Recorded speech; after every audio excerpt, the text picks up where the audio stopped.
Les doy la bienvenida, bueno, al webinar, que es parte de una serie de talleres virtuales que está organizando el grupo Stakeholders para orientar un poco a los empresarios y ejecutivos a que puedan mantener el nivel de exigencia que tienen sus organizaciones en las buenas prácticas empresariales, incluso en momentos tan difíciles como el actual.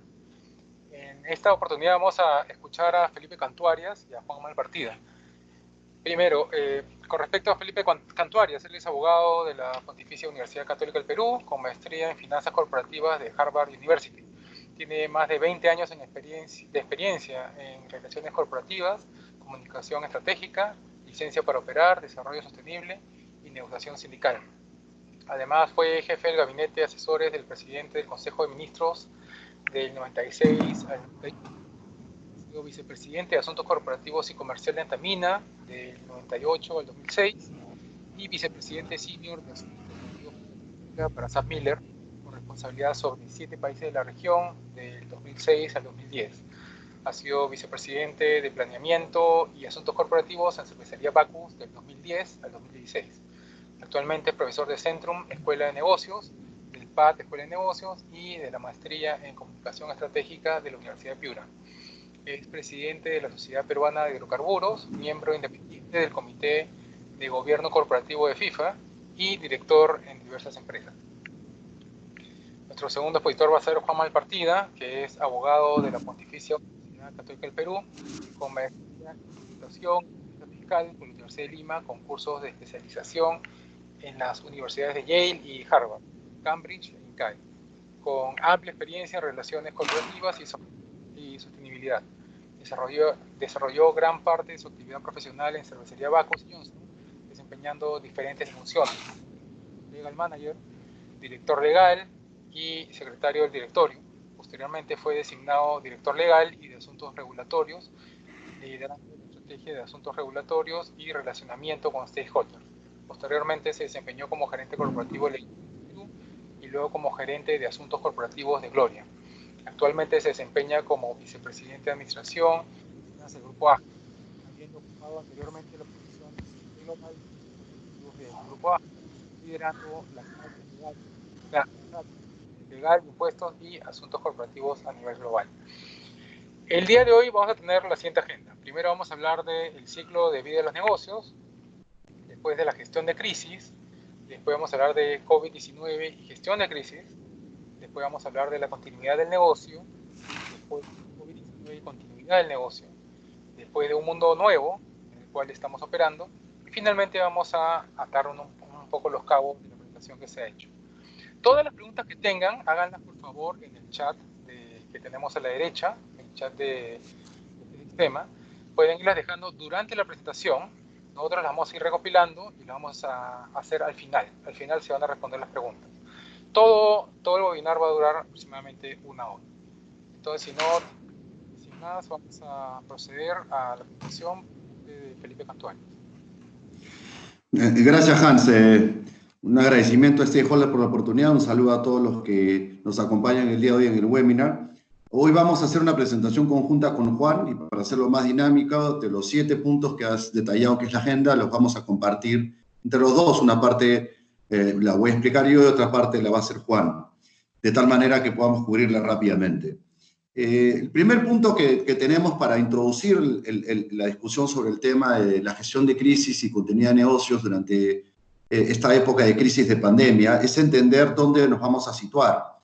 En realidad, en el plan de continuidad de negocio tenemos 3 etapas. La parte de análisis y gestión de riesgo, que es la etapa inicial, que la mayoría de empresas gestionan bastante bien, aunque la mayoría de ellas solamente se quedan a nivel de mapeo de los riesgos. Pocas empresas hacen un trabajo en lo que es la mitigación de esos riesgos o issue management. Esta parte no la vamos a cubrir el día de hoy, sino vamos a entrar en la segunda y tercera etapa, que tiene que ver con la parte de gestión de crisis y respuesta de emergencia, que vamos a cubrir en la primera parte, lo va a presentar Juan. Luego tenemos la segunda parte de la presentación, nos vamos a enfocar en el tercer componente, un plan de continuidad, que es el Business Continuity, que se compone principalmente de tres temas, ¿no? El Business Impact Assessment, el tema de Disaster Recovery y el tema de recuperación de negocio. Entonces, simplemente para situar, vamos a hablar de crisis y de continuidad de negocio. Y sin más, entonces, Le paso la palabra a Juan para comenzar con el primer tema, que es la gestión de crisis. Hola, buenas tardes con todos los participantes. También mi agradecimiento a Stakeholders por invitarme a presentar este tema tan importante. Cuando hablamos de crisis, lo primero que tenemos que hacer es preguntarnos por qué hablamos de gestión de crisis, por qué es tan relevante gestionar crisis. Bueno, estamos ahora en una situación complicada, así que vamos a ubicarnos bien por qué. Bueno, para empezar tenemos que señalar que cerca del 95% de las empresas y las marcas tienen a lo largo de su historia cualquier situación de crisis, ¿no? Y el tema no está, en que se presente o no una crisis, sino cómo la manejamos, cómo la afrontamos y cómo superamos esa crisis. Las estadísticas nos muestran que más del 90 o cerca del 99% de las empresas no está preparada para gestionar una crisis empresarial de forma eficaz, ¿no? Y tenemos casos emblemáticos de grandes casos de crisis que han generado enormes problemas para las empresas. Tenemos, por ejemplo, el caso de la aerolínea United, que se vio forzada a retirar a un pasajero a la fuerza porque había hecho la sobreventa de sus vuelos. Esa crisis que fue inmediatamente difundida por los medios y redes sociales generó que la compañía United tuviera una pérdida en su cotización bursátil de cerca del 40%, ¿no? Fue una crisis que afectó sustancialmente a la empresa. Entonces, el tema crítico aquí es cómo manejar, estar preparado para afrontar una crisis, ¿no? Y justamente las cifras también revelan que cuando las compañías están bien preparadas para afrontar la crisis y las enfrentan de manera racional y de manera exitosa, pues pueden recuperar y proteger su valor de mercado en el tiempo, ¿no? Entonces, esta cifra nos muestra justamente cómo las compañías que han tenido una buena reacción, una buena respuesta a la crisis, han podido recuperar o mantener su valor como empresa, y las que no han sabido gestionar o manejar la crisis, pues lamentablemente han caído en situaciones terribles y en una gran pérdida de la compañía, ¿no? Además de United, otro ejemplo notable de una empresa que no pudo manejar exitosamente la crisis a nivel internacional fue la compañía British Petroleum. Recordarán ustedes que British Petroleum tuvo un derrame enorme, de enormes dimensiones en el Golfo de México hace algunos años, ¿no? Que fue minimizado el impacto ambiental de este incidente por parte de los ejecutivos de British Petroleum, ¿no? Al extremo que después tuvieron que pasar muchas semanas para poder recuperar, ¿no? Pero recuperar y contener el daño ambiental que habían generado, pero la compañía jamás pudo recuperar su valor de mercado, ¿no? Fue una pérdida enorme de trascendencia. Entonces, ¿qué es lo que podemos aprender de los casos en los que han ocurrido estas situaciones de crisis, ¿no? Que la realidad resulta ser más rica que la imaginación, ¿no? Actualmente tenemos que ser conscientes de que estamos viviendo un mundo, digamos, donde todos estamos interconectados, ¿no? Y que una situación de crisis se puede presentar porque alguien postea algo en cualquiera de las redes sociales y se vuelve viral en segundos. Esto ha ocurrido en muchos casos ya. Un caso terrible que ocurrió en una empresa peruana fue el caso de la empresa Liderman. Recordarán ustedes que hace algunos años un pasajero de un avión en un aeropuerto filmó justamente cuando estaban haciendo unos actos de robos ante el equipaje de los pasajeros, ¿no? Y estaba eso de la mano de un empleado de la empresa Liderman, que era una empresa de seguridad que nos brindaba supuestamente una que debería dar tranquilidad a los pasajeros, ¿no? Eso fue filmado por un pasajero, fue colgado en una red social y fue viralizado en minutos, ¿no? Afortunadamente para la compañía, la respuesta que se dio fue una respuesta adecuada que permitió salir adelante. Pero, ¿qué es una crisis? Una crisis es un evento extraordinario, ¿no? que afecta o tiene el potencial para afectar la salud o la integridad de los colaboradores de una empresa o del público en general, lo cual es un tema crítico. Puede afectar la reputación de la empresa, puede afectar los activos o los bienes de la compañía, puede generarle pérdidas a la empresa o puede afectar la continuidad de las operaciones de una empresa. eso es, en términos generales, una crisis. Pero hay diferentes tipos de crisis, ¿no? La crisis pueden provenir desde desastres naturales, ¿no? Y aquí todos los que estamos en Lima recordamos hace un par de años cuando tuvimos las inundaciones por el fenómeno del Niño, ¿no? En donde los huaicos y las inundaciones generaron prácticamente la inoperatividad y suspensión de labores y en unos casos la destrucción de plantas y fábricas en las zonas de Huachipa y en diferentes partes del país.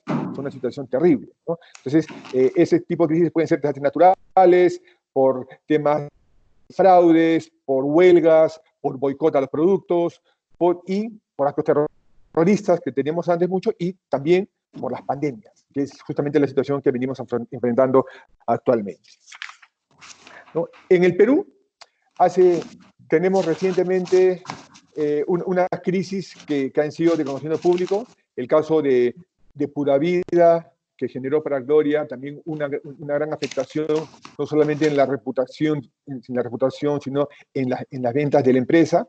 Esa misma situación ocurrió para Nestlé con un producto similar, ¿no? También ocurrió el caso de las Bambas, ¿no? Todo el problema de conflicto social que ocurrió en el departamento de Apurímac, el caso de Sodalicium, el caso de la TAM y sus exoneraciones tributarias, Telefónica del Perú y sus acusaciones de no colaborar con la justicia, la Federación Peruana de Fútbol también se fue vuelta en un escándalo por el caso Oviedo, y en el sector público también hemos tenido crisis, como fue el caso de Perú Petro, el caso Petrotec, ¿no? El caso de Petroperú, por el cierre del oleoducto, por los sabotajes, en Sedapal, por la inundación que hubo el año pasado en todo San Juan del Lurigancho. Todos esos casos son casos recientes de crisis que han tenido que enfrentar empresas nacionales. Y tenemos mucho más. En Perú tenemos el caso del restaurante Segundo Muelle, de Domino's Pizza, que tuvo el tema de la cucaracha que encontraron en el restaurante, y que llevó también justamente al cierre de la franquicia en el Perú, ¿no? Siguiente, por favor.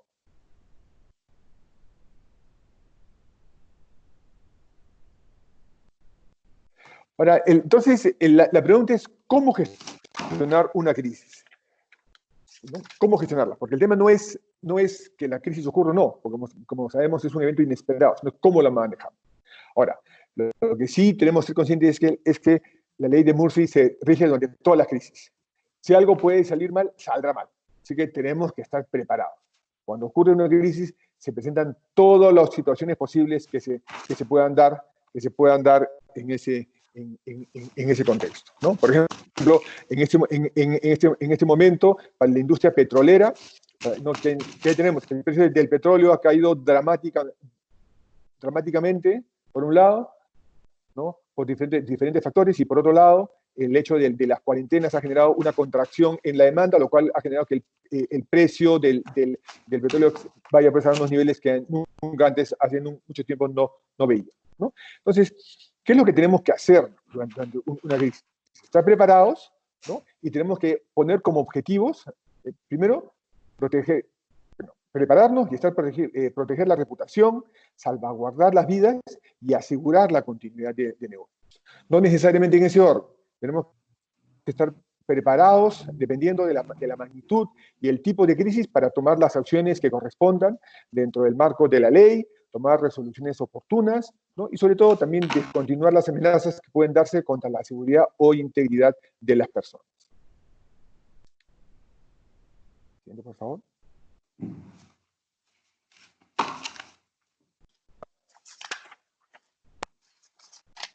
Bueno, entonces, ¿cómo implementamos una gestión de crisis?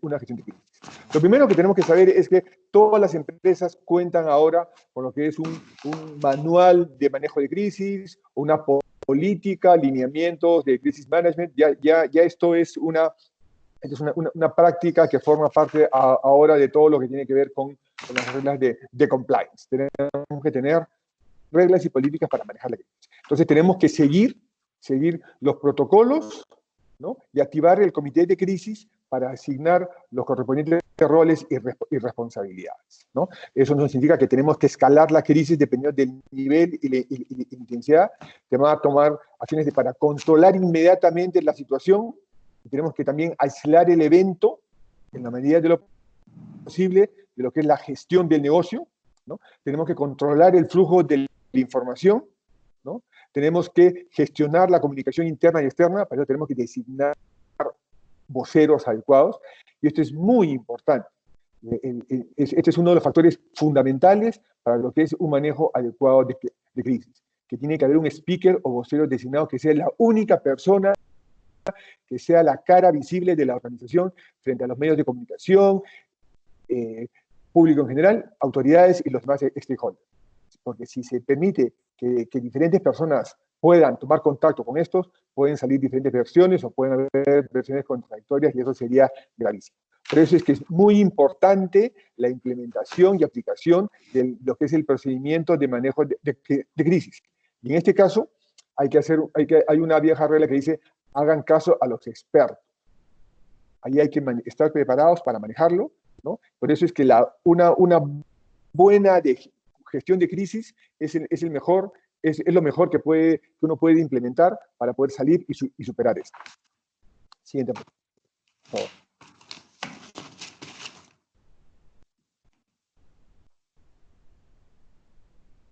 Entonces, la crisis pueden tener diferentes niveles. Entonces, ahí es importante determinar primero cuál es el nivel para saber hasta dónde se debe escalar. Por ejemplo, el nivel 1 es un nivel que se denomina incidente. Entonces, en un incidente no han sido amenazadas ni la vida, ni la propiedad, ni las operaciones, y tampoco tendrá efectos adversos materiales en la reputación. Entonces, ahí se activan planes de contingencia respectivos y hay que informar a los niveles gerenciales adecuados, ¿no? Entonces, un incidente, ¿no? Eso puede ocurrir, por ejemplo, si es que estamos en una empresa que tiene operaciones a nivel nacional y uno de sus gerentes, pues, tiene un accidente o es, más que un accidente, pues es encontrado por, digamos que, habiendo conducido su auto en estado de ebriedad, ¿no? Entonces, esto es algo que puede afectar a la compañía, pero hay que manejarlo de una manera controlada. El segundo nivel es un nivel de emergencia, ¿no? Cuando el evento aún se está desarrollando, no ha sido definido, pero sí puede generar amenaza a la vida, propiedad o a la continuidad de las operaciones. Un ejemplo de esto puede ser, por ejemplo, una huelga, la amenaza de una huelga o la declaración de una huelga para la empresa, una huelga total. Entonces, ahí la empresa tiene que saber que va a tener una paralización de sus actividades que puede afectar no solamente la reputación, sino que puede generar, digamos, una huella mediática. Entonces, hay que prepararse para activar los planes de contingencia, los planes de emergencia, hay que activar el comité de crisis, ¿no? Y activar también todos los protocolos de respuesta. Y un nivel 3, que es la crisis digamos, plena o de alto nivel, es una crisis que sí puede afectar totalmente, una amenaza seria a la vida de algunos de los trabajadores, a la propiedad, a la reputación de la compañía y a la continuidad de las operaciones. En este caso, pues una crisis seria es lo que ocurrió en el caso de United, como les comenté, el caso de Volkswagen, también fue una crisis muy conocida, que generó pues una gran afectación no solamente a la reputación de la marca, sino también a los resultados operativos y a la credibilidad y confianza que tenían los consumidores en los vehículos Volkswagen. Siguiente, por favor. Entonces, cuando tenemos una crisis, cuando empieza la crisis, tenemos que manejarlos. Primero tenemos que hacer el escalamiento controlado de acuerdo a nivel o intensidad de la crisis. Cuando hacemos el escalamiento, activamos lo que es el manejo estratégico de la crisis. Activamos el manual del manejo de crisis, que eso a su vez ha precedido de un entrenamiento, define un centro de control, define cómo deben ser las comunicaciones y cómo se toman las decisiones para manejar esa crisis.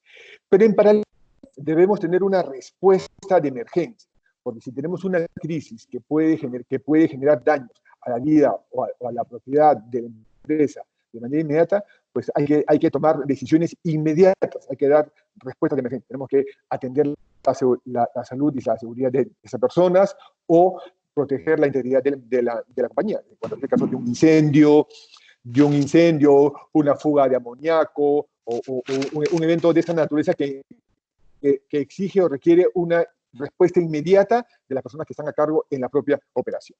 Luego, el siguiente nivel tiene que ver con lo que es la comunicación de la crisis. Entonces, esa crisis hay que comunicarla adecuadamente a los diferentes stakeholders, medios de comunicación, autoridades, los propios empleados, los proveedores, todos los grupos de presión. Tenemos que comunicar adecuadamente y luego tenemos que, una vez que el incidente haya terminado, tenemos que empezar con lo que es la recuperación del negocio, ¿no? Dependiendo del nivel de la crisis, se va a tener que activar lo que más adelante vamos a ver como plan de continuidad del negocio. Siguiente.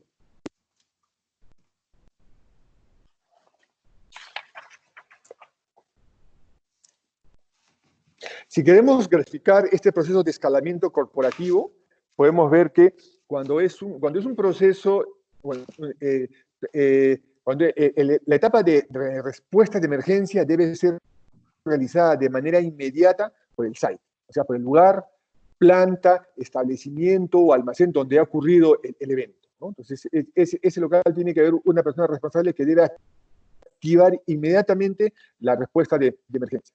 Por supuesto, también comunicándolo a los superiores respectivos y, dependiendo del caso, haciendo la comunicación a quien es el responsable del comité de crisis para ver si es que, dependiendo del nivel de escalamiento, va a activar o no el comité de crisis. Una vez que se ha dado la respuesta de emergencia, a nivel de división o de país, se debe activar el comité de crisis, ¿no?, para prepararse y dar la respuesta adecuada. Y si estamos hablando de empresas que son globales o transnacionales, también como parte del comité de crisis participará las áreas regionales o la casa matriz a nivel global, porque cualquier incidente de este tipo a su vez va a repercutir en la cotización bursátil de las compañías a nivel global o a nivel regional, dependiendo de dónde se encuentre ubicada esta compañía, ¿no? Entonces, esto es a este nivel donde tiene que también implementarse todo el plan de recuperación del negocio. Ahora le cedo la posta a Felipe. Gracias, Juan. Y vamos a tener ahora unos 4 slides sobre temas prácticos, es decir, aterrizando el marco conceptual que nos ha dado Juan, qué es lo que uno ve en el caso de una crisis. En este primer slide vemos el ciclo de vida de las crisis. Tienen 3 etapas muy marcadas. La primera, obviamente, que es la parte cuando llamamos aguda, que es cuando la crisis aparece, cuando aparece la tormenta. Y generalmente las crisis, con la experiencia que tenemos, yo tengo más de 50 casos de gestión de crisis, bastante experiencia de todo tipo, y las primeras 2 a 4 horas son las fundamentales para determinar una buena o mala gestión de crisis. Pero ¿qué ocurre durante esas 2 a 4 horas? Generalmente los grupos que no tienen mucha experiencia en la gestión de crisis entran en un desorden total, comienzan a saltar a conclusiones, un enfoque corto plazo, quieren saltar a soluciones sin tener todos los facts o información suficiente. Y es una etapa en la que se produce pánico, especulación, y que podríamos resumir, como está aquí resaltado, todos pierden la perspectiva. Una segunda etapa, después de las primeras 4 horas, es que se inicia la furia de la tormenta. Como explicó muy bien Juan, hoy día las crisis son a tiempo real, y inmediatamente comienzan a llamar los medios, los reguladores, los accionistas y los diferentes stakeholders, y comienza a correr la especulación de que van a haber problemas, van a haber sanciones, van a haber intervenciones, y entra el pánico, se apodera de todo el mundo, y comienzan a aparecer también los expertos que nos quieren dar soluciones mágicas. En estos momentos, cuando el equipo no tiene experiencia, ciertamente lo que ocurre es que la empresa comienza a cometer errores, uno tras otro. Comienzan a dar declaraciones a los medios sin tener voceros preparados, sin tener mensajes alineados, no se informa adecuadamente a los trabajadores y otros. Pero como en todo proceso de la vida, luego de la etapa aguda, vamos bajando, llegamos a una tercera etapa, que es la etapa de que la tormenta pasa, y es donde viene la oportunidad de reconstruir la marca, lo que se llama el back to glory. Y es aquí donde las empresas que realmente están preparadas para gestionar la crisis pueden convertir este riesgo en una gran oportunidad de fortalecer la reputación. Lo que dice la experiencia es que aquellas empresas que han estado preparadas y han tenido una buena gestión de crisis han organizado sus equipos de manera adecuada. Esto quiere decir que cuando ocurre la crisis tienes un grupo que está dedicado específicamente a lidiar con la crisis, otro grupo que se encarga de seguir gestionando el negocio, porque recordemos que el negocio continúa, y otro tercer grupo que está pensando en el post-crisis. Es decir, en este grupo es donde se trabaja el famoso Back to Glory o el plan de recuperación de la marca. Muy pocas empresas hacen esto. Es más, si nosotros vemos el día de hoy la forma como el gobierno ha organizado su gestión de crisis, en términos de lo que es atacar la parte de crisis, cumple gran parte de los requisitos. Pero en términos de continuar gestionando el día a día y planear el después, claramente el gobierno no ha entendido cómo se hace una gestión de crisis completa. Nunca estuvieron preparados para gestionar el después de la crisis. Entonces, la experiencia que lo que te dice, hay que estar preparados y la preparación es lo que te permite impedir el pánico. Y aquí un poco algunos tips de lo que realmente pasa. Me ha tocado en muchos casos que lo primero que ocurre es sorpresa y titubeo. Cuando ocurre la crisis, la gente no está preparada, como hizo Juan. La ley Murphy se aplica en estos casos. Generalmente las crisis ocurren un día domingo, un fin de semana o un feriado, y la gente no está preparada. Y en consecuencia hay muy poca información y la gente tiende a tomar su tiempo antes de entender qué está pasando. El segundo tema es que lo que ocurre, comienzan a saltar a conclusiones. Ni siquiera saben lo que ha pasado y ya quieren decir, lo que hay que hacer es solucionarlo de esta manera. Y ese es el error más peligroso que existe en una gestión de crisis. Saltar a conclusiones sin tener información suficiente. La tercera es que la presión y el estrés se apodera a la gente y algunos reaccionan de manera particular. A mí me ha tocado que gerentes generales terminan desapareciendo en la reunión. Hay otros que la presión se los lleva y hay otros que el estrés los convierte en una ametralladora de propuestas sin aterrizar. Y en consecuencia es importante en este momento la experiencia para poder lograr un balance en el debate. El otro tema es que hay muchas empresas que sí han tenido su entrenamiento de gestión de crisis, pero al momento que esto ocurre, se olvidan de que tienen un protocolo, no saben dónde está el manual y no recurren a él para poder resolverlo y comienzan a cometer errores. La otra es el tema de la información errónea. No chequean las fuentes y comienzan a distribuir información equivocada, tener un escalamiento en la crisis. El otro tema es ponerse a la defensiva, pensar que cuando ocurre una crisis es porque alguien nos ataca y en consecuencia ver a las audiencias como oponentes. Vamos a ver más adelante que esta forma de reaccionar equivocada, que ha pasado con muchas empresas, termina haciendo escalar la crisis y generando además un daño fuerte a la reputación, porque la empresa, la marca, terminan siendo percibidas como arrogantes y poco dialogantes. Y finalmente, cuando el CEO no conoce el tema, es un problema adicional. Me ha tocado de todo. Hay CEOs que no conocen del tema, pero entonces recurren a la experiencia y se dejan ayudar. Pero los peores de todos son aquellos que nunca han gestionado una crisis, pero creen que tienen toda la preparación y comienzan a cometer error tras error. Esos son los peores. Aquellos que actúan con arrogancia y creen que saben más que todos. Es por eso que uno de los temas que decía Juan es que la experiencia en estos casos es clave. Y fíjense, en una empresa, además, la crisis no solamente va a venir en términos de un evento que termina afectando a la marca corporativa. Hoy, más que nunca, las crisis van a venir por un impacto en las redes sociales. Y por eso es fundamental que una empresa esté preparada para enfrentar una crisis en redes sociales. Así como se tiene un plan de crisis para cualquier evento que se produzca, lo mismo tenemos que tener una empresa para el tema digital. No voy a entrar en detalles, este slide lo vamos a compartir. Quizás resaltar solamente dos cosas de este slide. El primero es la necesidad de tener un ecosistema digital. Ese es un problema. La gran mayoría de las empresas medianas en el Perú no tienen un ecosistema digital. Es más, la gran mayoría de las empresas peruanas le tienen miedo o rechazan el tema de participar en el mundo digital. A mí me ha tocado el caso de varias crisis en las cuales le hemos tenido que demostrar a los dueños, a los accionistas, a grupos familiares, de que ya están presentes en redes sociales, que la gente habla de sus marcas y generalmente no lo hacen bien, y que en consecuencia la estrategia la avestruz, en el caso de las redes sociales, no funciona. Pero este es un gran reto. Si es un reto en algunos casos explicar a los CEOs cómo manejar una crisis, es mucho más difícil el tema de las crisis en redes sociales porque hay también un choque generacional. Hay muchos ejecutivos que no entienden el mundo digital y en consecuencia no saben cómo gestionar una crisis en redes. El último punto que quiero mencionar en esto, que también me ha tocado, es que en el caso de las redes sociales, el tema de actuar con transparencia y con humildad termina siendo mucho más importante inclusive que en la gestión tradicional de una crisis.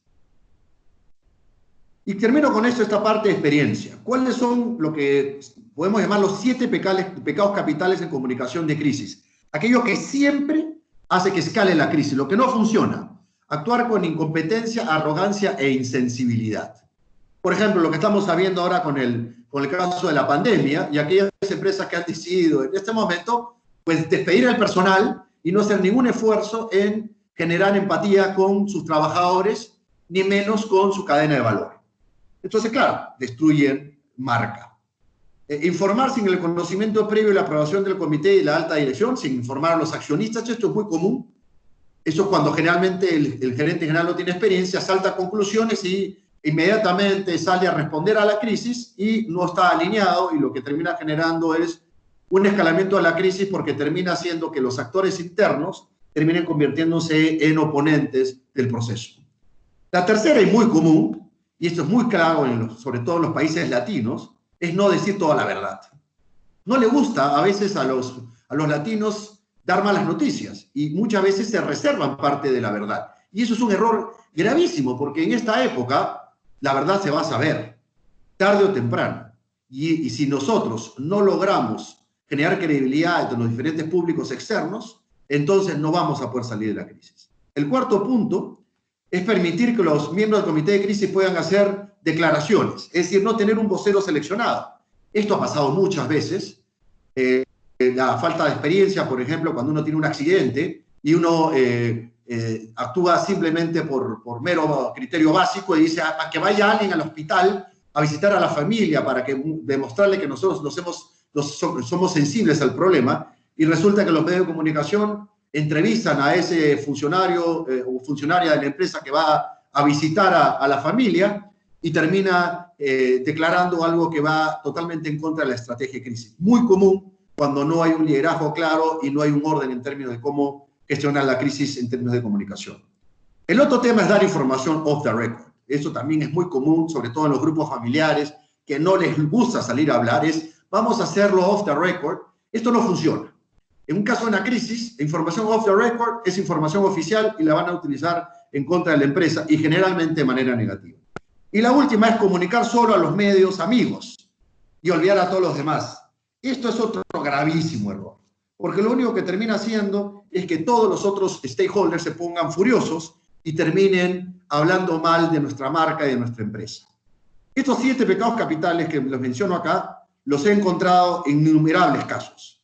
Y créanme, es uno de los grandes retos lograr convencer a los gerentes generales y a los accionistas de que en caso de una crisis uno tiene que actuar con transparencia y uno tiene que, sin ser ingenuo obviamente, sin ser naif, tiene que ser abierto a la información. Si no, de lo contrario, esto puede terminar generando un escalamiento en la crisis. Ahora, aterrizando el tema de la gestión de crisis que hemos expuesto con Juan al caso del COVID, aquí tengo algunos slides. Voy a pasar los 3 primeros que tienen que ver con el contexto actual de manera rápida, porque creo que todos los conocemos. Ya sabemos que es una pandemia global y ya sabemos que está afectando a una serie de sectores. Y quiero enfocarme principalmente en esta última parte. ¿Qué es lo que está pasando con el COVID? Hay una enorme incertidumbre. Esta es una crisis global, transversal, que nunca hemos vivido y en consecuencia nadie está preparado y es muy difícil desarrollar escenarios. Esto hace mucho más complejo entonces el tema de gestión de crisis. Es una crisis transversal, como lo mostramos aquí en este slide. Todas las industrias, unas más, otras menos, pero no hay industria que se salve. Incluso algunas van a tener una transformación muy grande. La tercera, que no es solamente una crisis corporativa, es una crisis institucional y una crisis de los países. Como podemos ver acá, los 3 grandes riesgos que identifican los diferentes ejecutivos de la empresa son, en primer lugar, una recesión global, tema que ya en el Perú lo estamos viendo. Desgraciadamente, el impacto en la economía va a ser terrible. El impacto financiero en las empresas. Y tercero, el tema de la pérdida de trabajo, los despidos masivos. Estos 3 grandes temas generan adicionalmente una carga emocional muy fuerte en los ejecutivos de las empresas. Un tercer punto importante a mencionar en el tema de la gestión de crisis del COVID es que en el mes de marzo se le preguntó a un universo importante de ejecutivos, esta es una encuesta de PricewaterhouseCoopers, cuánto tiempo creían que iba a durar la crisis, iban a poder regresar a la normalidad. Y fíjense que el 75% pensaba que esto iba a durar 3 meses. Pues estaban totalmente equivocados. Yo a inicio del mes de abril, que tuve la oportunidad de hacer una presentación sobre el tema, mencionaba que para mí esto no duraba menos de 12 meses. Yo estaba en el tema, en este 2%. Y claramente lo que vamos a ver es que el COVID vino para quedarse. Hasta que no haya una vacuna, vamos a tener que convivir con él y en consecuencia los protocolos sanitarios van a ser un elemento fundamental para el desarrollo de los negocios. No vamos a regresar a la normalidad. Y en consecuencia, cuando nos preguntan cómo gestionar una crisis del COVID, lo primero es que no hay experiencia sobre el tema. Esto es algo inusual. Han habido otras pandemias. A mí me tocó lidiar cuando trabajaba en SAP Miller, ir encargado para toda Latinoamérica de la famosa gripe aviar. Y en realidad fue una pandemia bastante controlada, que no tuvo impacto en el mundo de los negocios. Y en consecuencia, más allá de actualizar el plan de continuidad de negocios, no se hizo gran cosa. Entonces, más allá de esa experiencia, no tenemos a nivel de las empresas ni de los gobiernos experiencia en gestionar esta crisis. Y esto lo hace más difícil, porque hay un altísimo nivel de incertidumbre y volatilidad. Claramente todos nuestros planes de corto plazo se han afectado, todos los que trabajamos para empresas estamos en directorios, todos los planes de corto plazo han tenido que cambiar, los presupuestos y las estimaciones de ventas se han modificado sustancialmente. Y cuando miramos a mediano y largo plazo, pues a veces para algunas industrias muy difícil saber qué va a pasar. Si esto implica la necesidad de cambiar el modelo de negocio, reinventarse o continuar. De hecho, hay industrias que el día de hoy van a tener que reinventarse y cambiar su modelo de negocio de manera radical. Toda la industria del entretenimiento, todos los que son restaurantes, estamos viendo un cambio fundamental.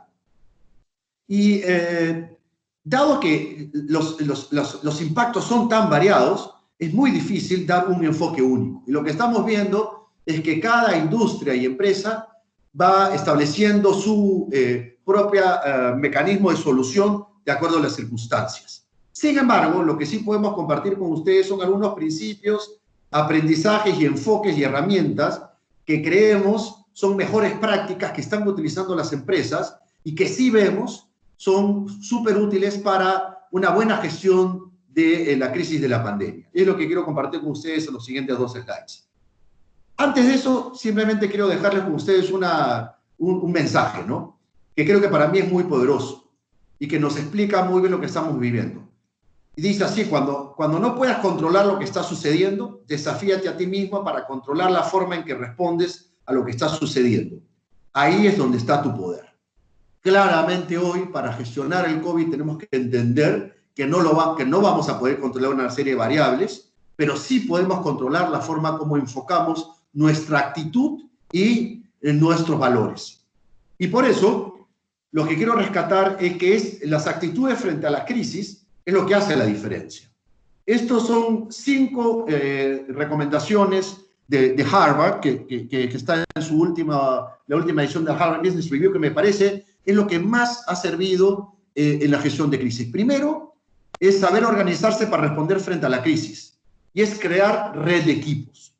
Lo que funciona acá es crear un nervio central para gestionar esta crisis de manera transversal. Entonces, como es una crisis caracterizada por la incertidumbre, necesitamos rodearnos de gente de diferente conocimiento y alimentar nuestra información todos los días. Por ello, McKinsey recomienda la creación de un Nerve Center, que ahora lo vamos a ver, como la mejor forma de tener una visión 360 de la crisis. Un segundo tema es que los líderes deben desarrollar el valor de la calma deliberada y el optimismo limitado. Aquí hay que ser realistas, pero también hay que generar una cuota de optimismo. Hay que unificar a los equipos detrás de un objetivo. Y el líder tiene un gran trabajo que hacer frente a una incertidumbre muy grande. Tiene que lograr mantener motivado al equipo y tener una calma deliberada, tratando de explicar de la mejor manera lo que está ocurriendo sin caer en un pesimismo ni en una falta de realismo. Tercero es tomar decisiones en medio de la incertidumbre. Lo que ha ocurrido es que en algunos casos, ante la falta de información, algunas empresas no han tomado decisiones y eso ha terminado generando un impacto mucho mayor. Hay que tomar decisiones. Aquí el gran reto para los líderes y para los equipos que están gestionando esta crisis es, con la mejor información disponible, que generalmente es insuficiente, tomar decisiones todos los días. Hay que actuar rápido y hay que atacar las causas principales que afectan la continuidad del negocio. La cuarta y más importante para mí es demostrar empatía. En este momento los líderes tienen que entender que esto no es solamente una crisis de negocio, esto es una tragedia humana, no solamente porque está en juego la integridad y la vida de las personas y de nuestros trabajadores y colaboradores, sino porque adicionalmente a ello, también mucha gente va a perder sus puestos de trabajo. En consecuencia, más que nunca, los líderes y las empresas tienen que trabajar la empatía a todo nivel. Y aquí lo que he visto es, en muchos casos, un pésimo manejo de muchas empresas. No hay duda de que la crisis va a llevar a que gente tenga que perder su trabajo, pero la forma como han despedido gente, la falta de dignidad y respeto en relación con las personas que salen del negocio, claramente afecta no solamente la motivación y moral de la gente, sino también la reputación del negocio. Esos líderes demuestran falta de empatía, falta de liderazgo y por otro lado terminan destruyendo la marca. Y ojo con lo siguiente, vamos a ver más adelante, que justamente uno de los efectos del COVID es que hoy la reputación toma un valor más importante. Así que este punto de la empatía lo vamos a retomar más adelante. Les voy a dar una data actualizada de empresas sobre el tema del impacto de la reputación y el buen o mal manejo del tema de la empatía con los trabajadores y la red de colaboradores. Y finalmente, la comunicación eficaz. Hoy, más que nunca, a los líderes tienen que mantener informado de manera totalmente transparente a todos los stakeholders. Esto le cuesta muchísimo a las empresas, sobre todo a los grupos familiares que no están acostumbrados. Pero el líder que realmente comunica de manera transparente es el que da un gran paso para poder lidiar con esta crisis. Y termino señalando que lo que mejor ha funcionado en una gestión de crisis es crear lo que se llama un nerve center o un centro neurálgico de gestión de la crisis. Y aquí esta recomendación de McKinsey realmente me parece que es un modelo replicable y a seguir, porque plantea tres cosas. Primero, estabilizar a los stakeholders, es decir, una comunicación transparente, abierta, la generación de empatía con todos los colaboradores, como he mencionado. Una segunda es enfrentar las amenazas inmediatas, atacar en base a escenario lo que está ocurriendo, tanto la parte de supply chain como la parte de clientes y consumidores, para de esa manera poder mantener la continuidad inmediata del negocio. Y la tercera es activar los planes de crisis y de continuidad de negocio, pensando no solamente en el corto plazo, sino principalmente en el mediano y largo plazo. Aquí lo que hemos visto es que los que han aplicado este modelo de McKinsey han tenido un enfoque mucho más efectivo de la crisis.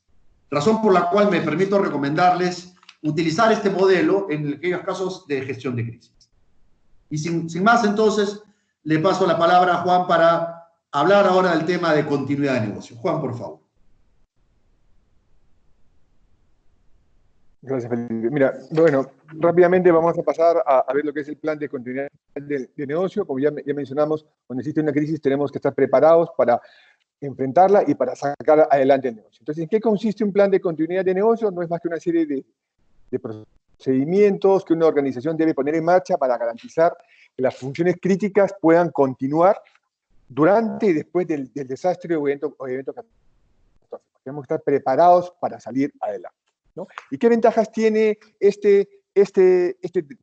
tener este plan? ¿Por qué es importante tenerlo, ¿no? Porque además de ser un procedimiento que debe estar regulado en la organización, no solamente evita pérdidas de vidas y daños en casos de emergencia, sino que identifica los diversos eventos que podrían generar interrupciones en la continuidad de las operaciones por anticipado, ¿no? Permite conocer los procesos críticos de recuperación para volver a la situación anterior al desastre sin comprometer al negocio, permite gestionar la crisis protegiendo los procesos críticos y también permite mejorar la capacidad de recuperación y aprovechamiento de oportunidades, minimizando pérdidas, ¿no? Y diseñando escenarios también para encontrar alguna oportunidad que pueda salir de la crisis. Siguiente, por favor. Entonces, un proceso de continuidad de negocio sigue un ciclo que está generado por la respuesta a la crisis, como ya la habíamos planteado. En este gráfico podemos ver que hay una situación anterior, que es la condición de operación normal de la actividad, se produce la situación de crisis, inmediatamente tiene que operar lo que es la respuesta de emergencia, que es asegurar la vida y salud de las personas, y medidas de seguridad y contención. Ahí hay que contenerla.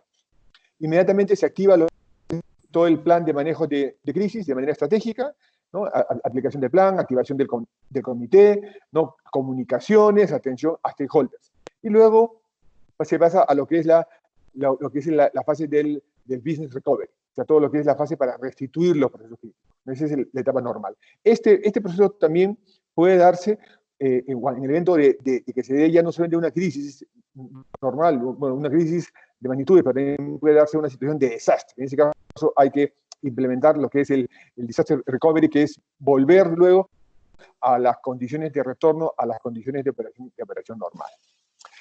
Gente, por favor, ¿no? Pero un plan de continuidad de negocios tiene 4 fases o 4 etapas.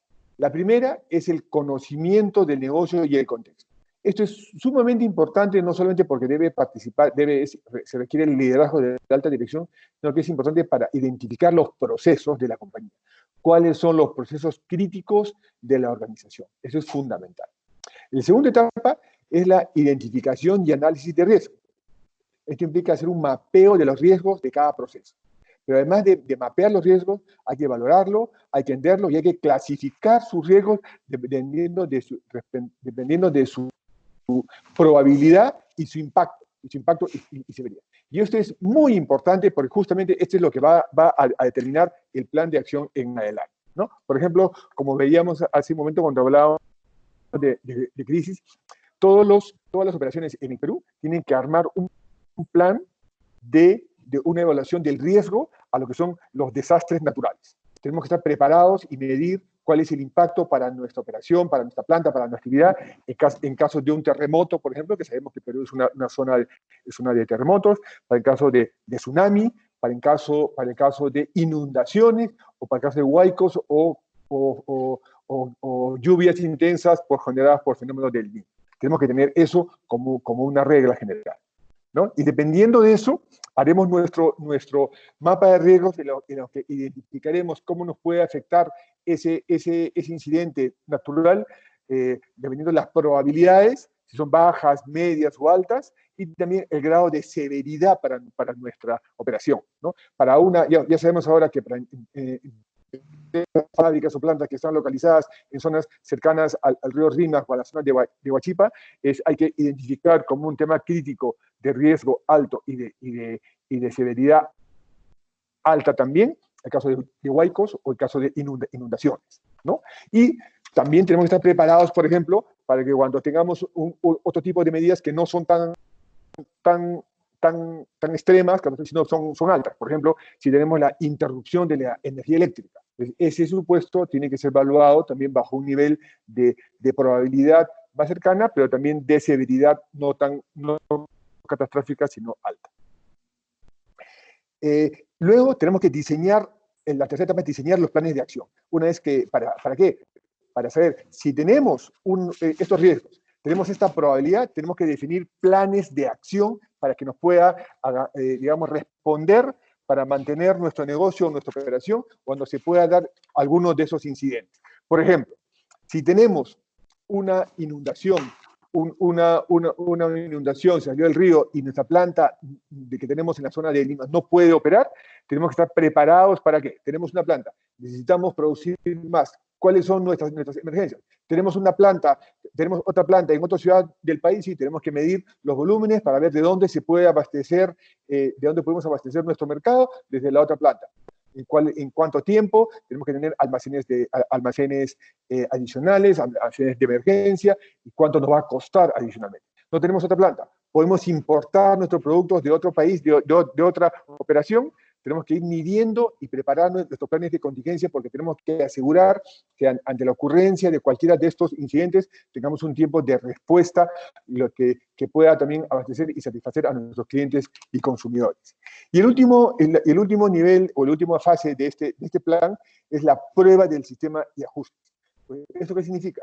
Que no solo tenemos que hacer ensayos, evaluaciones de nuestro plan de continuidad del negocio, sino que cuando ocurre un incidente tenemos que hacer una reevaluación completa. Tenemos que ver qué pasó, qué ocurrió, qué aprendizaje sacamos de esto, ¿no? Tenemos que hacer un nuevo mapeo de riesgos, tenemos que cambiar, tenemos que hacer un nuevo ajuste.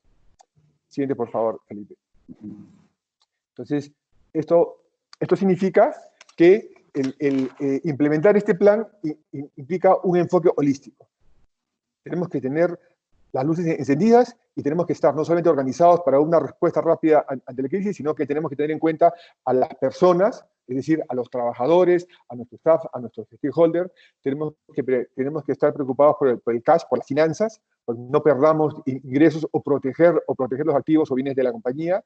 Tenemos que estar muy activos con lo que son las operaciones y la cadena de suministros para evitar que se pueda afectar, ¿no? Y obviamente tenemos que estar también muy pendientes de nuestros clientes y consumidores y ver la forma de asegurar que se pueda reiniciar la producción rápidamente, ¿no? Pero esto a la vez nos lleva a un nuevo pivoteo estratégico. O sea, nuestra organización tiene que estar preparada para que cuando ocurra algún evento de estos, tiene que preparar su plan de continuidad de negocios versión 2.0, ya antes tenía la 1, será la 2, definir un nuevo layout del negocio, establecer nuevas formas de trabajar. Por ejemplo, a partir de esta nueva cuarentena ya se está implementando de manera generalizada el trabajo remoto, tenemos que proteger la información.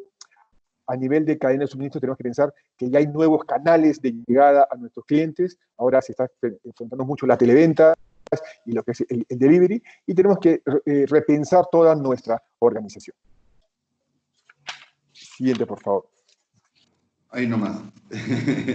Sí, dale, Juan. Y para terminar la última parte, antes de atar cabos, tenemos que hemos puesto este tema como un mundo nuevo. ¿Qué esperar luego del confinamiento? Si todavía es prematuro saber qué es lo que va a ocurrir, hay algunos insights importantes que tenemos de la experiencia que ha ocurrido ya a nivel de varios de los países. Sin duda, un primer efecto del COVID-19 es que vamos a encontrar un mundo muy diferente, porque vamos a tener limitaciones continuas para reunirnos y desplazarnos, nuevas normas con respecto al tema de higiene y cuidado personal, el tema de la salubridad y la sanidad va a tomar una prioridad fundamental, y el teletrabajo que habrá recibido un empujón para establecerse. Está muy claro que el mundo después del COVID-19 va a ser muy distinto. Segundo, un mundo mucho más digital y con más e-commerce, ventaja aquí para, obviamente, todos los nativos digitales que se sienten mucho más cómodos. El mundo va a cambiar. Sin duda, una serie de modelos de negocios van a tener que evolucionar hacia plataformas digitales. Todo el tema de retail, todo el tema de consumo masivo va a cambiar sustancialmente su route to market y va a tener que incorporar el componente digital tanto para la parte supply chain como para la parte de ventas. Sin duda habremos perdido parte de nuestras libertades individuales porque, nos guste o no, ahora tenemos los gobiernos decidiendo quién puede operar y quién no puede operar, cuándo podemos salir, qué podemos hacer y qué cosas no podemos hacer. Y en consecuencia, claramente vamos a haber limitado lo que había sido nuestra libertad. Otro elemento es que el impacto económico va a ser devastador. Esta es una crisis sin precedentes y de hecho nos va a golpear durísimo y esto va a generar un incremento de la pobreza. Y este es un tema muy importante a resaltar en nuestro país, sobre todo con aquellos que tenemos que nos toca lidiar con los temas de no mercado, los temas del entorno, el negocio. Sin duda va a haber un riesgo de exacerbación social mucho mayor. Y dentro de esto, el tema de la protección del ambiente, el desarrollo sostenible y la equidad social tomarán una mayor importancia en la agenda de las empresas y de los gobiernos. Vamos a ver a continuación un slide sobre este tema. Y también veremos el resurgimiento del gran Estado, para beneplácito de algunos que les gusta este tema y para malestar de otros que creemos que el Estado debería limitar su participación, querramos o no, vamos a tener un Estado que va a poder influir muchísimo más en las decisiones de negocio. Y otro tema importante es que también estamos viendo ya algunas tendencias en términos de cambio de patrones de consumo y de conducta. Esta es una encuesta de Ipsos de lo que ha pasado en China, que he revisado también los casos de Italia y España y es muy parecido. Lo que estamos viendo es que se va a producir un cambio en el nuevo estilo de vida, vamos a pasar más tiempo en casa, por ejemplo, algunos fenómenos que están ocurriendo en épocas de crisis, incremento importante en el valor metro cuadrado de las casas versus los departamentos. Justamente conversaba con un amigo que trabaja en Nueva York y me decía que él se estaba mudando de una casa a otra casa y que lo ha hecho a tiempo porque el precio de las casas han subido de manera importante, porque toda la gente que vivía en departamentos pequeños en Manhattan se está mudando a casas. Y ese es un fenómeno que probablemente vamos a ver a lo largo de las diferentes ciudades, zonas urbanas, donde la gente va a querer buscar espacios más cómodos para invertir más tiempo de su vida. Más compra de productos para cuidados de salud, más compra de comida, incrementos en los servicios de línea en educación y entretenimiento. De hecho, para aquellos que estamos que somos profesores en las escuelas de negocio, claramente de acá hasta el final de año por lo menos, todos los cursos van a ser online, no presenciales. Y por otro lado, el tema de entretenimiento va a cambiar sustancialmente. Gran parte del entretenimiento que teníamos antes no va a continuar. Los conciertos, los estadios de fútbol, para desgracia de aquellos que nos encanta el fútbol, y los cines no van a funcionar y en consecuencia va a haber más entretenimiento en casa. Y se va a incrementar la industria del delivery, como estamos viendo, se ha vuelto ahora fundamental, tanto el tema de comida, de víveres, como el delivery también de otras necesidades, como por ejemplo, todos los que nos gusta hacer ejercicio, pues comprar bicicletas o comprar caminadoras, etcétera, para poder tener la oportunidad de hacer ejercicio en casa. Y ese mismo estudio de Ipsos también nos da algunas evidencias de algunas cosas que vamos a dejar de comprar. Hay una caída sustancial en tema de productos deportivos. El otro día hablaba con un amigo que ha trabajado 30 años en Adidas y me decía que Adidas está haciendo una reingeniería total de su modelo de negocio, respondiendo a esta necesidad, saltando mucho más hacia toda la parte de running, toda la parte de lo que es ejercicio en casa. Va a salir toda una nueva moda de ropa para hacer ejercicio en casa, y va obviamente a descontinuarse un poco la inversión que se hacía en la parte de ropa deportiva para gimnasios, ropa deportiva para tenis, etc. Menos actividades offline, menos consumo de productos y servicios de belleza. Sí, pues las mujeres, aunque tengo aquí a mi esposa que ahora todos los días se viste como si saliera a la casa y ahora me ha pedido a mí que también lo haga, pero más allá de eso, pues obviamente ya no hay tanta interacción social y en consecuencia va a caer el tema de cosméticos y otros. Menor compra de productos costosos o de lujo, no solamente por un tema económico, sino por un tema de que no hay mucha oportunidad de poder usarlo o lucirlo. Y finalmente, como todos sabemos, un impacto en el turismo, donde se va a reducir el tema de los viajes y la poder de la interacción. ¿Por cuánto tiempo? No lo sabemos. Y entonces termino con dos temas. ¿Cuál es el efecto del COVID en la reputación? Y claramente lo que estamos viendo es que a raíz de esta pandemia se está produciendo una redefinición del concepto de reputación, donde el comportamiento corporativo está afectando seriamente la reputación de los negocios. Yo lo que estamos viendo es que la sociedad en general está mucho más atenta al comportamiento de las empresas en un momento en el cual todos esperamos que las empresas y los líderes empresariales tengan un mayor nivel de empatía con lo que está ocurriendo en el mundo. Y por eso que la gente está muy atenta al rol y comportamiento de las empresas durante la crisis. Está viendo cuáles se portan bien y cuáles se portan mal.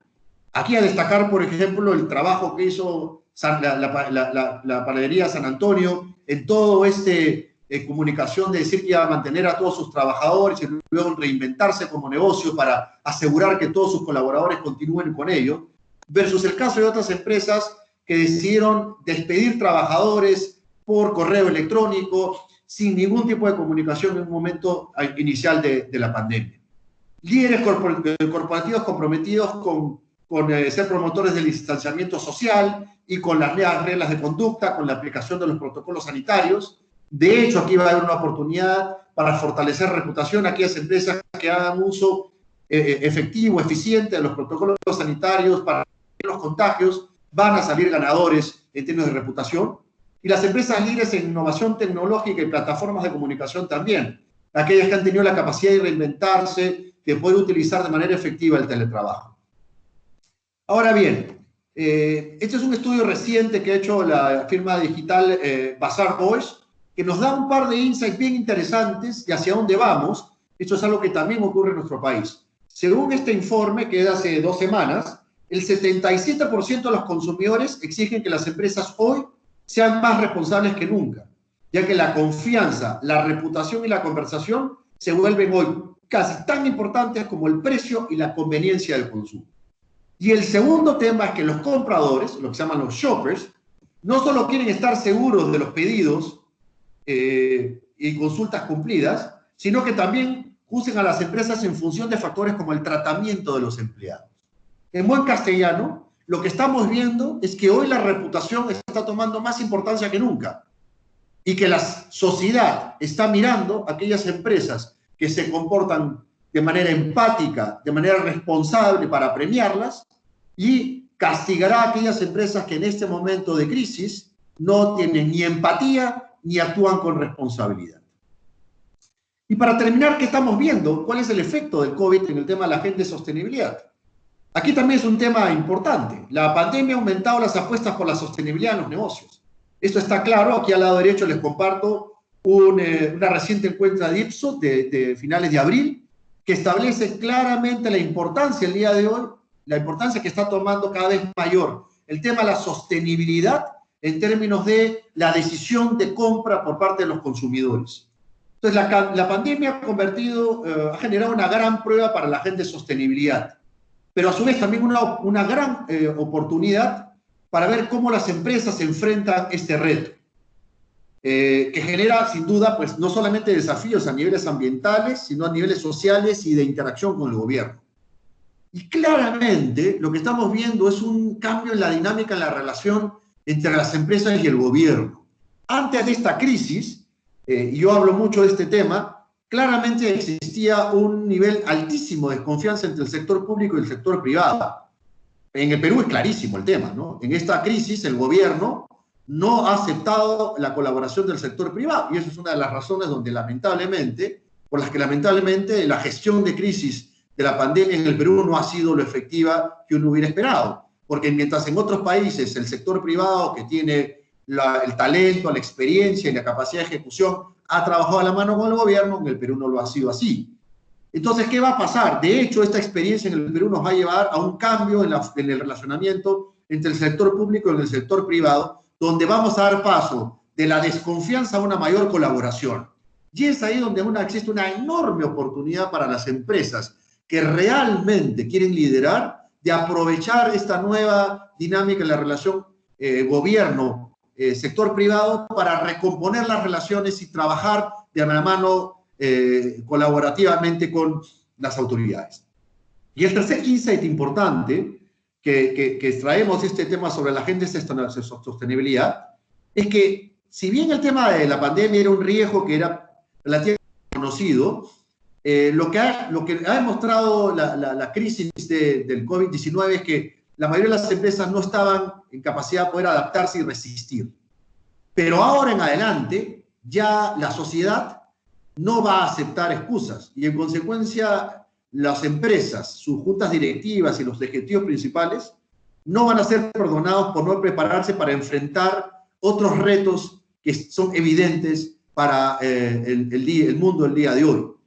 Sin duda, el cambio climático y la necesidad de apostar por la sostenibilidad como un factor fundamental para la continuidad de los negocios y para tener un mundo mejor. En consecuencia, podemos decir, sin lugar a equivocarnos, que el efecto del COVID-19 va a generar un mayor incremento de la reputación en la agenda de los negocios, va a ser sin duda la prioridad número uno, y dentro de la construcción de esta reputación, la sostenibilidad habrá ganado una mayor importancia y comenzará a ocupar un espacio en la decisión de negocios que no lo tenía hasta antes de la crisis. Y para terminar entonces, saltando cabos, aquí Juan, si te parece tú ves los dos primeros y yo veo el tercero y el cuarto, por favor.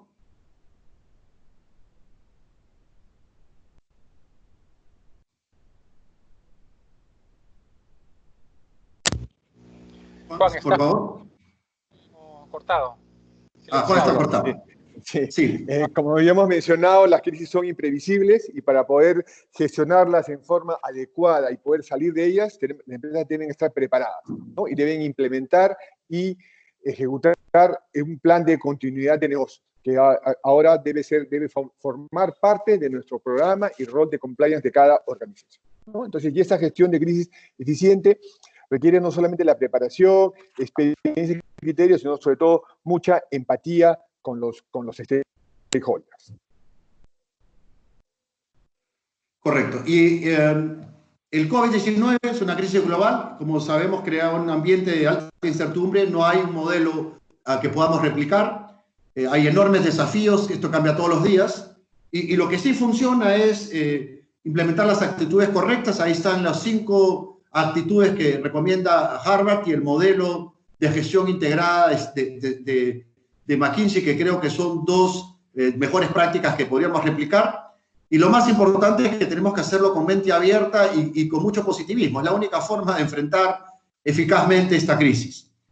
Y la última conclusión que tenemos es que luego de terminadas las cuarentenas vamos a tener un mundo nuevo, con nuevos patrones de consumo y de conducta, con grandes cambios, y donde sin duda el tema de la reputación y sostenibilidad pasarán a ser prioridades de los negocios, y en consecuencia las empresas que abracen este cambio van a poder liderar la transformación que exige nuestra sociedad.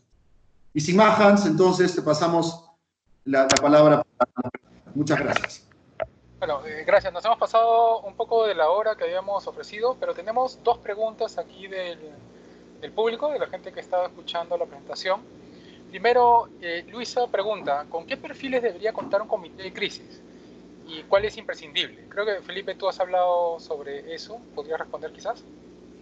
Sí, bueno, en un comité de crisis, generalmente el comité de crisis tiene que estar compuesto por lo que se llama el comité ejecutivo de la organización, donde están los ejecutivos principales. No tienen que estar todos.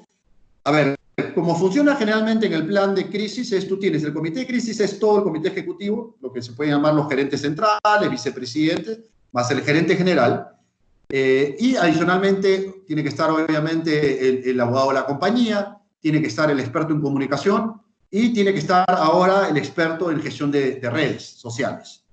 Al momento que se produce la crisis, lo que generalmente va a hacer un gerente general es va a distribuir 3 equipos, va a generar 3 equipos. Un equipo que va a lidiar con la crisis, dependiendo de qué tipo de crisis es. Si, por ejemplo, se trata de una marca, de una crisis de una marca, en su caso de lo que se llama un product recall o recuperación de un producto, entonces generalmente va a mantener el equipo de crisis al gerente comercial, al gerente de operaciones, al abogado y probablemente al gerente de asuntos corporativos, pero luego no necesita a de los otros ejecutivos. Va a tener un segundo grupo que se va a garantizar la continuidad de las operaciones, es decir, que se tiene que dedicar a que siga vendiendo la empresa, que siga vendiendo bienes o servicios, y luego va a encargar a un tercer grupo lo que se llama el Back to Glory, el plan de recuperación. Entonces, dependiendo del tipo de crisis, va a organizar a sus equipos. Pero, en resumen, el equipo de crisis, el comité de crisis, está compuesto por los ejecutivos principales de la empresa, más obviamente un abogado, más obviamente el comunicador y el experto en redes. Si no hay un nivel de experiencia, eso quiere decir, si el comité en general nunca ha estado expuesto a crisis, es importante identificar un experto que pueda ayudarlos a entrenarlos y que si ocurre una crisis pueda actuar como un moderador y facilitador para que puedan tomarse las decisiones adecuadas. Ok, y acá tenemos una última pregunta de Jorge, que dice, una vez que la empresa ya gestionó mal la crisis y afectó su reputación, qué se debe hacer para cambiar el panorama. Quizás Juan, ¿tú pudieras responder eso? Creo que has cubierto eso en algún momento. Sí, Hans, mira, han habido muchos casos de crisis mal gestionadas que han afectado la reputación y han generado daños enormes en lo que es el valor de la empresa, ¿no? Hablamos del caso de British Petroleum, el caso de United y otros casos. Pero también hay ejemplos en los que la respuesta a la crisis de las empresas ha sido, digamos, inmediata y ha sido adecuada y ha permitido salir adelante. O sea, como mencionamos desde un inicio, las crisis son inesperadas. Entonces uno tiene que estar preparado para cada circunstancia. Y un ejemplo de eso es el caso de Lufthansa. Lufthansa tuvo hace algunos años el caso de que una de sus filiales tuvo un accidente, un avión